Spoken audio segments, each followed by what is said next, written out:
नमस्कार। चित्तौड़ दर्शन में आज समाचारों में पुनः आप सभी का स्वागत है। नजर डालते हैं आज के समाचारों की ओर। जिले के कनेरा थाना क्षेत्र में एक घायल लेपर्ड के बारे में जानकारी मिलने पर वन विभाग की टीम मौके पर पहुंची एवं घायल लेपर्ड का रेस्क्यू कर उसे बाद में चित्तौड़गढ़ लाया गया। यहाँ चिकित्सकों द्वारा उसका उपचार किया गया और पूरी तरह से उसके स्वस्थ होने के बाद उसे जंगल में छोड़ दिया जाएगा। चित्तौड़गढ़ जिले के कनेरा के समीप गुदाराल गांव के पास एक घायल लेपर्ड का रेस्क्यू कर वन विभाग की टीम द्वारा उसे चित्तौड़गढ़ लाए जाने के बाद चिकित्सकों ने उसकी जांच की। जानकारी के अनुसार गुदाराल गांव में एक खेत के पास झाड़ियों से किसी जानवर के गुर्राने की आवाज़ जब आई तो वन विभाग को इस घटना की जानकारी दी गई, जहां लेपर्ड घायल हालत में झाड़ियों के बीच फंसा हुआ मिला। वन विभाग की टीम द्वारा ट्रैंकुलाइज कर उसे पिंजरे में बंद कर चित्तौड़गढ़ लाया गया। डॉक्टर ने बाद में उसका इलाज किया और बुधवार को उसको जंगल में छोड़ दिया जाएगा, जिसकी उम्र 7 साल बताई जाती है। राजस्थान के मंत्री डॉक्टर किरोड़ी लाल मीणा आए दिन किसी न किसी कारण विवादों में रहते हैं। यूं कहा जा सकता है कि विवादों एवं डॉक्टर किरोड़ी लाल मीणा का ऐसा नाता है कि वह उसका साथ नहीं छूट पा रहा है। डॉक्टर किरोड़ी लाल मीणा द्वारा हाल ही में पुलिस अधिकारियों को लेकर भी कई बार टिप्पणी की। यहाँ तक कि एक महिला पुलिस अधिकारी के साथ इतनी अधिक कहासुनी हो गई कि बात तू मैं की नौबत भी आ गई, जिसको लेकर रिटायर्ड पुलिस कर्मचारियों की एसोसिएशन द्वारा मंगलवार को चित्तौड़गढ़ में कलेक्ट्रेट पर प्रदर्शन किया गया और मुख्यमंत्री के नाम एक ज्ञापन देकर डॉक्टर किरोड़ी लाल मीणा के खिलाफ कार्रवाई किए जाने की मांग करते हुए कहा गया कि उनके द्वारा की जा रही ऐसी बचकानी हरकतों को कतई बर्दाश्त नहीं किया जाएगा। जो हमसे टकराएगा मिट्टी में मिल जाएगा, जो हमसे टकराएगा मिट्टी में मिल जाएगा। बड़ी बात हाय हाय आवाज दो आवाज। कैबिनेट मंत्री डॉक्टर किरोड़ी लाल मीणा द्वारा पुलिस अधिकारियों के साथ किए जा रहे व्यवहार की निंदा करते हुए राजस्थान सेवानिवृत्त पुलिस कल्याण राजस्थान शाखा चित्तौड़गढ़ पुलिस कल्याण संस्थान के नेतृत्व में विभिन्न संगठनों ने कलेक्ट्रेट चौराहे पर मानव श्रृंखला बनाकर प्रदर्शन किया, नारेबाजी की। रिटायर्ड पुलिस कर्मियों के साथ ही अन्य संगठनों के पदाधिकारियों को कहना था कि डॉक्टर किरोड़ी लाल मीणा आए दिन विवादास्पद टिप्पणी करते रहते हैं। डॉक्टर किरोड़ी लाल मीणा के इस कृत्य को लेकर मुख्यमंत्री के नाम दिए गए ज्ञापन में डॉक्टर किरोड़ी लाल मीणा की भाषा पर अंकुश लगाए जाने की मांग करते हुए चेतावनी दी गई कि ऐसा नहीं किए जाने पर रिटायर्ड पुलिस कर्मियों द्वारा अन्य संगठनों के साथ मिलकर पूरे राजस्थान में प्रदर्शन किया जाएगा एवं विरोध किया जाएगा। भगवान महावीर विकलांग सेवा समिति अजमेर शाखा एवं चित्तौड़गढ़ के विधायक चंद्रभान सिंह आकिया द्वारा आगामी 12 से 15 दिसंबर तक चित्तौड़गढ़ स्थित जैन धर्मशाला में विशाल निःशुल्क दिव्यांग शिविर का आयोजन किया जाएगा। इस शिविर के लिए पहले ही दिव्यांगों को रजिस्ट्रेशन किया जा चुका है, उनका पंजीकरण किया जा चुका है। इस शिविर को लेकर जोर शोर से तैयारियां प्रारंभ कर दी गई है।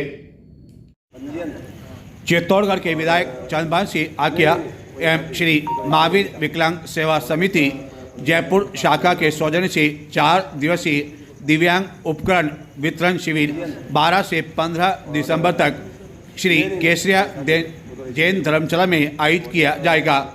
मुख्यमंत्री भजन लाल शर्मा के जन्मोत्सव एवं राजस्थान सरकार के 1 वर्ष पूर्ण होने के उपलक्ष्य में विधायक चंद्रभान सिंह आकिया की पहल पर यह शिविर आयोजित किया जा रहा है एवं इस शिविर के लिए अगस्त में कई लोग अपना पंजीकरण करवा चुके हैं, जिन्हें जयपुर के कृत्रिम हाथ पैर कैलिपर, बैसाखी, छड़ी, कान की machine, wheel chair, try cycle, blind stick आदि उपकरणों का निःशुल्क वितरण किया जाएगा। इस शिविर को लेकर कार्यकर्ताओं द्वारा मंगलवार को शिविर स्थल का जायजा लिया। चित्तौड़गढ़ के शहीद मेजर नटवर सिंह राजकीय उच्च माध्यमिक विद्यालय में इन दिनों पुस्तक मेला आयोजित किया जा रहा है। इस पुस्तक मेले में कई ज्ञानवर्धक पुस्तकें आदि रखी गई है। चित्तौड़गढ़ के जिला कलेक्टर उपवन अधिकारी ने भी पुस्तक मेले का निरीक्षण किया। कई शिक्षण संस्थाओं के विद्यार्थी भी इस पुस्तक मेले का निरीक्षण करने के लिए आ रहे हैं और इसमें काफी अधिक रुचि दिखा रहे हैं एवं कई पुस्तकों की खरीद फरोख्त भी की जा रही है। शिक्षा विभाग एवं अजीम प्रेम फाउंडेशन के संयुक्त तत्वाधान में चित्तौड़गढ़ पुस्तक मेला का आयोजन शहीद मेजर नटवर सिंह राजकीय उच्च माध्यमिक विद्यालय में आयोजित किया जा रहा है। यह मेला जिस स्थान पर आयोजित किया जा रहा है वहां कई विद्यार्थी भी भाग ले रहे हैं। जिला कलेक्टर आलोक रंजन उपखंड अधिकारी के साथ ही अन्य अधिकारियों ने भी इस शिविर का अवलोकन किया एवं इस दौरान विभिन्न वार्ताएं भी आयोजित की जा रही है एवं इस पुस्तक मेले में कई पुस्तकें रखी गई है जिनसे यहां आने वाले विद्यार्थी भी लाभान्वित हो रहे हैं एवं इस दौरान विभिन्न सत्र भी आयोजित किए जा रहे हैं जिसमें चित्तौड़गढ़ जिले के विभिन्न शिक्षण संस्थाओं से न केवल शिक्षक बल्कि विद्यार्थी भी भाग ले रहे हैं। इस मेले में 21वीं सदी के कौशलों में कहानी की भूमिका विषय पर प्रतिदिन परिचर्चा सत्र का आयोजन भी किया जा रहा है। साथ ही कई छात्र छात्राएं एवं शिक्षक इन पुस्तकों की खरीदारी भी कर रहे हैं। शैक्षणिक कार्यक्रमों को विषय विशेषज्ञों द्वारा जिले के शिक्षकों विद्यार्थियों एवं आम जन के लिए यह आयोजित किया जा रहा है। इस शिविर के तहत 11 दिसंबर को राष्ट्रीय कपासन एवं भोपाल सागर के शिक्षकों को आमंत्रित किया गया है ताकि वह भी इस पुस्तक मेले से लाभान्वित हो सके।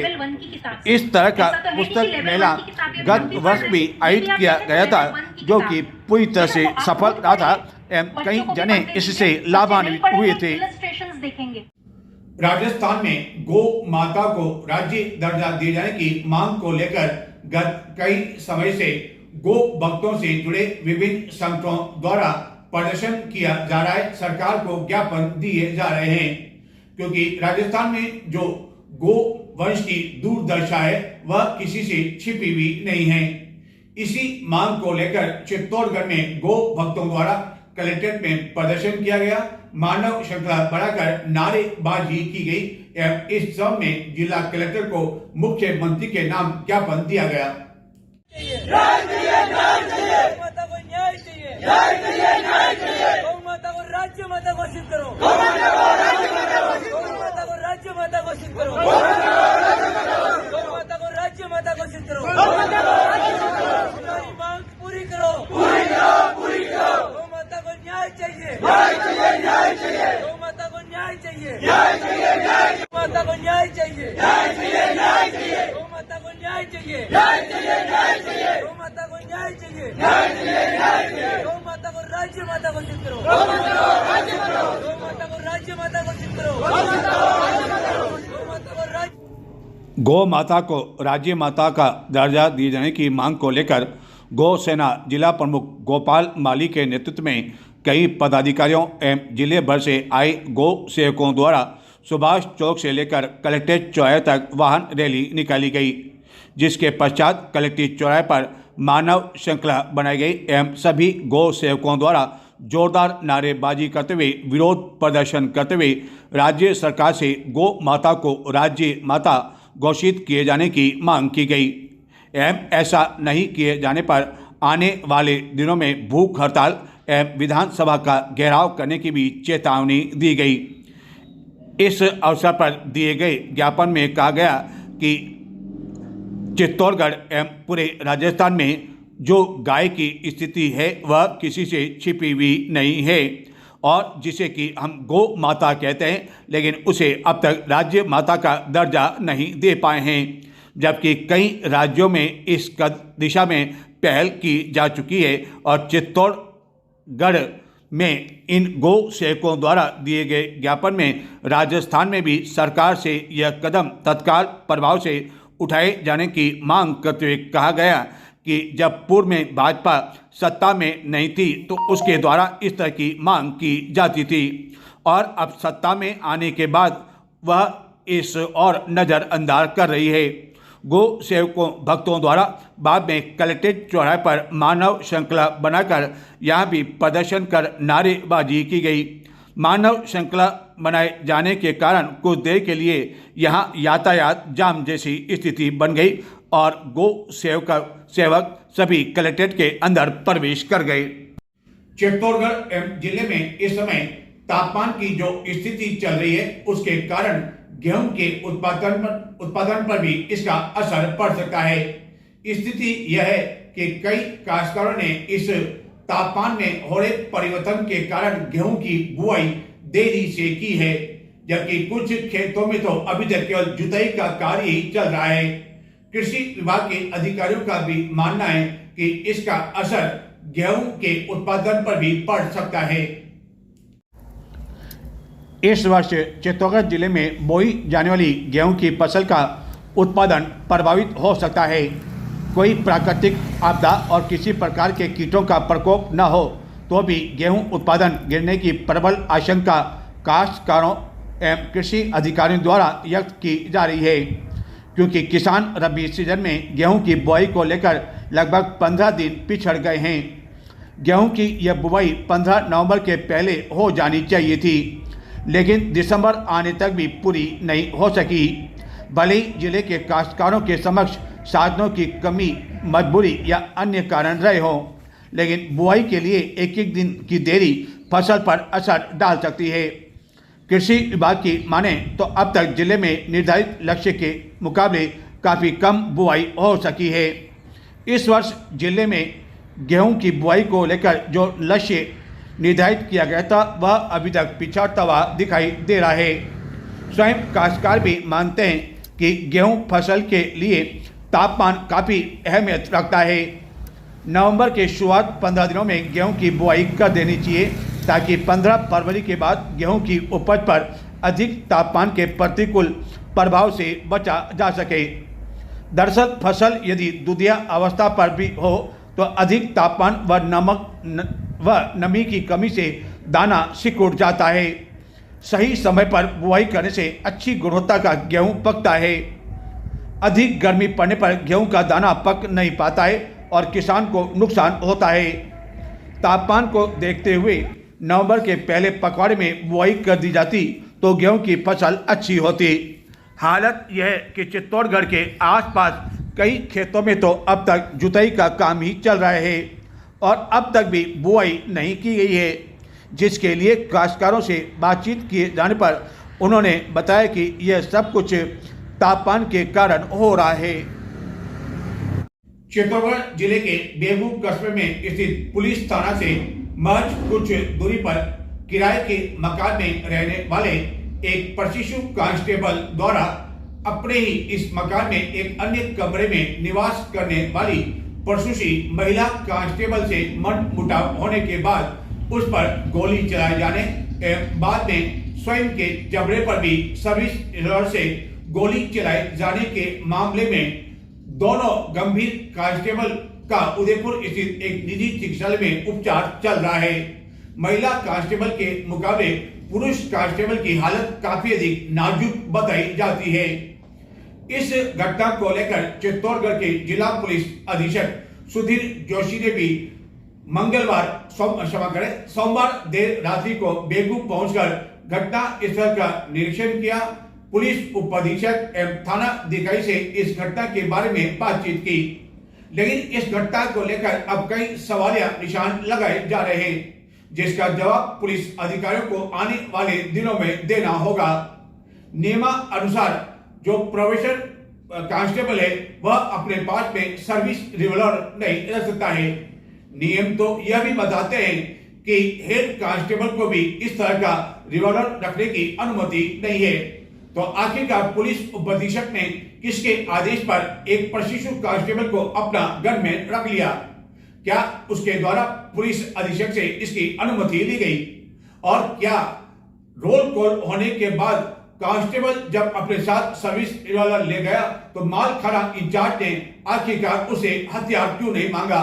क्या थानाधिकारी को यह जानकारी थी कि यह सर्विस रिवॉल्वर अपने साथ ले जा रहा है? ऐसे एक नहीं कई सवाल है जिसका जवाब आने वाले दिनों में पुलिस के आला अधिकारियों को देना होगा। चित्तौड़गढ़ जिले के बेगू पुलिस थाना में प्रशिक्षु कांस्टेबल के पद पर कार्यरत सिया राम ने सोमवार सायं लगभग 6:30 बजे प्रशिक्षु महिला कांस्टेबल के पद पर कार्यरत पूनम पर उस समय गोली चला दी, जबकि वह कॉल रोक के बाद अपने कमरे में पहुंची। पूनम भी उसी मकान में रहती है जहां की सिया राम एक अन्य कमरे में निवास किया करता है। इस सनसनीखेज घटना के बाद जिला पुलिस अधीक्षक सुधीर जोशी ने सोमवार देर रात्रि को बेगू पहुंचकर घटना स्थल का निरीक्षण किया एवं बेगू की पुलिस उपाधीक्षक अंजलि के साथ ही थानाधिकारी से इस घटना के बारे में पूरी जानकारी ली। अब इस घटना को लेकर कई तरह के सवाल या निशान उठाए जा रहे हैं, जिसका जवाब आने वाले दिनों में आला पुलिस अधिकारियों को देना होगा। इधर गंभीर रूप से घायल दोनों कांस्टेबल का इस समय उदयपुर के एक निजी चिकित्सालय में उपचार चल रहा है एवं दोनों को बचाने के प्रयास किए जा रहे हैं। जिला पुलिस अधीक्षक ने बेगू पहुंचने के दौरान कांस्टेबल गोलीकांड को सबसे करीब देखने वाली एक महिला कांस्टेबल दिव्या से भी पूछताछ की, जो कि पूनम के पड़ोस के कमरे में रहती थी। इधर इस घटना के बारे में यह भी जानकारी मिली है कि दोनों ही कांस्टेबल लगभग 1.5 वर्ष से बेगू पुलिस थाना में कार्यरत थे। उप पुलिस अधीक्षक बेगू के गनमैन सिया राम द्वारा ड्यूटी के बाद भी अपनी सर्विस रिवॉल्वर को जमा कराने के बजाय अपने पास रखकर जान लेने और जान देने के प्रयास में उपयोग किए जाने की घटना के बाद जिला पुलिस अधीक्षक सुधीर जोशी ने जिले भर में बतौर गनमैन के रूप में तैनात सभी पुलिस कर्मियों की रिपोर्ट तलब की है। संभवतः सभी गनमैन पुलिस कर्मियों की तैनाती की अब समीक्षा होगी।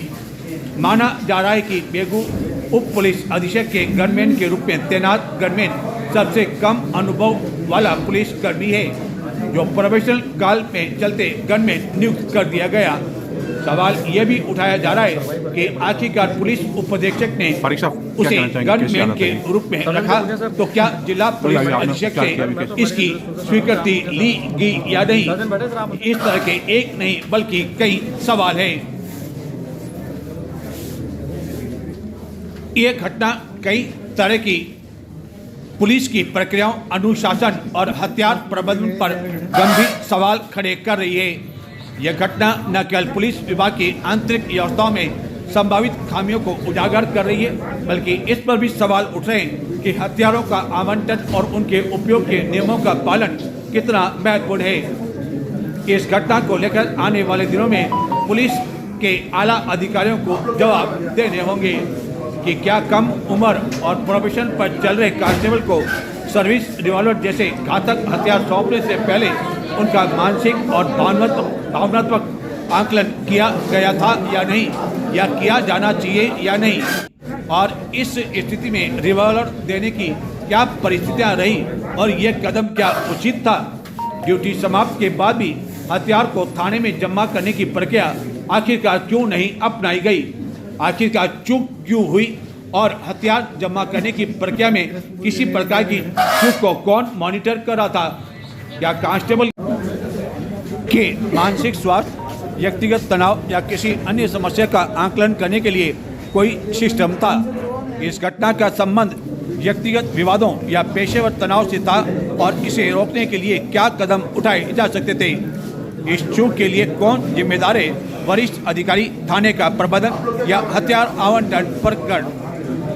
ऐसी घटनाओं के लिए पुलिस प्रशासन क्या जवाबदारी लेगा? हथियारों के आवंटन और उनके प्रबंधन के प्रोटोकॉल क्या पर्याप्त है या उसमें न केवल चित्तौड़गढ़ बल्कि पूरे राजस्थान में सुधार की जरूरत है। सर्विस रिवॉल्वर से इस तरह की घटना कोई पहली घटना नहीं है, बल्कि इस वर्ष की बात करें तो इस वर्ष राजस्थान में अन्य स्थानों पर भी कांस्टेबल द्वारा सर्विस रिवॉल्वर से अपनी जान ली जा चुकी है या गलती से भी उनके द्वारा हथियार चलाए जाने से उनकी मौत हो चुकी है।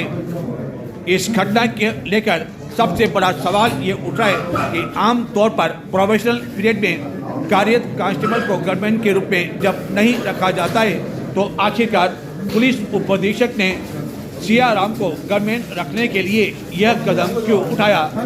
मालखाना इंचार्ज को भी यह जवाब देना होगा कि रोल कॉल के बाद आखिरकार सियाराम से हथियार क्यों नहीं लिया गया।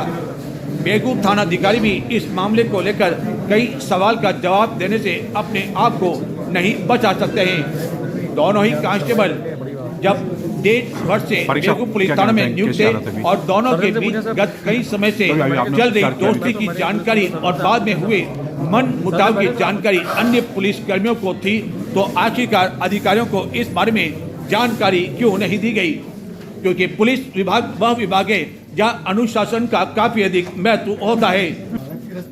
उम्मीद की जानी चाहिए कि सारे सवालों का जवाब आने वाले दिनों में मिल पाए। तो ये थे आज के समाचार। अब मुझे आज्ञा दें। चित्तौड़गढ़ में बुधवार को नगर के प्रताप नगर क्षेत्र में विष्णुई डेंटल केयर क्लिनिक का शुभारंभ किया जा रहा है। चित्तौड़गढ़ में इसकी ब्रांच खोली जा रही है, जबकि जो मुख्य क्लिनिक है वह निम्बाड़ा में स्थित है। डॉक्टर विष्णुई गत कई दिनों से इस क्षेत्र में कार्य थे। नमस्कार।